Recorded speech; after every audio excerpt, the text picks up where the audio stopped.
کیا ہے جانتے ہیں آپ؟ سب سے بڑا بہکانے کا اور گمراہ کرنے کا اور ہمیشہ گناہوں میں ملوث رکھنے کا سب سے بڑا آلہ کہ بندے کو سب سے پہلے نا امید کرتا ہے، اب تیرا کیا ہوگا، تو بہت برباد ہو چکا ہے۔ یہ جو خیال شیطان ڈالتا ہے دل میں، اس کے بعد پھر وہ بندہ جری ہو جاتا ہے، اب میرے توبہ سے بھی کچھ ہونے والا نہیں ہے، جو جس طرح زندگی چل رہی چلنے دو، ارے 50 سال ہو گئے اب تک میں یہی کرتا رہا، اب کیا سدھروں۔ یہ جو خیالات ہے یہ شیطان ڈالتا ہے تاکہ اس کی کفر پر موت ہو جائے، تاکہ وہ ہمیشہ گناہوں کی موت مرے۔ نا امیدی جو ڈالتا ہے شیطان، اب میرے ساتھ کچھ ہونا نہیں ہے۔ نہیں میرے عزیزو، رحمت عالم صلی اللہ تعالیٰ علیہ وسلم کی بارگاہ میں کیسے کیسے لوگ آئے اور ارحم الراحمین نے ان کی توبہ قبول کی۔ آپ کو ایک بات میں بتاؤں، سیدنا عمر ابن خطاب رضی اللہ تعالیٰ عنہ کا دور ہے۔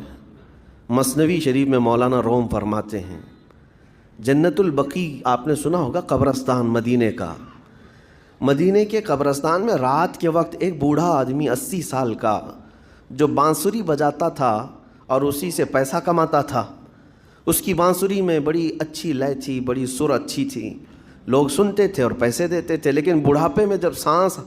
پھولنے لگ جاتی ہے، ہانپنے لگ جاتا ہے، سانس نہیں ٹھہرتی، تو بانسری کیسے بجتی، اس کی لے ٹوٹ جاتی، لہجے بدل جاتے۔ بوڑھا آدمی، اب اس کی بانسری سننے کو کوئی آتا نہیں تھا اور پیسے ملتے نہیں تھے، تھک ہار کر کے وہ آیا، رات کا وقت تھا، جنت البقیع قبرستان میں، 80 سال کی عمر کا ہو گیا ہے، اس نے بانسری توڑ دی، کہا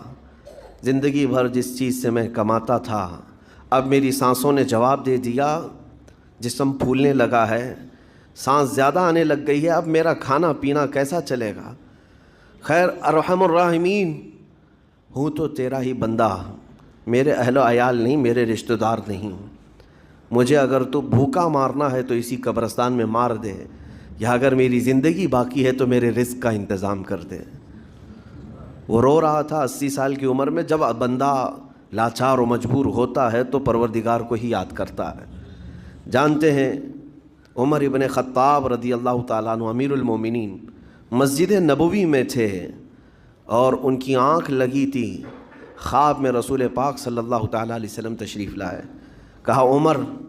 اللہ کا حکم ہے جنت البقیع میں جاؤ، ایک بھوکا آدمی کھڑا ہے، اپنے گھر سے کھانا لے جاؤ اور اس کی ضرورت کا انتظام کرو۔ نیند کھلی تو آپ نے دیکھا اللہ کے حبیب صلی اللہ علیہ وسلم کی طرف سے حکم آیا اور رب ذوالجلال کا حکم ہے،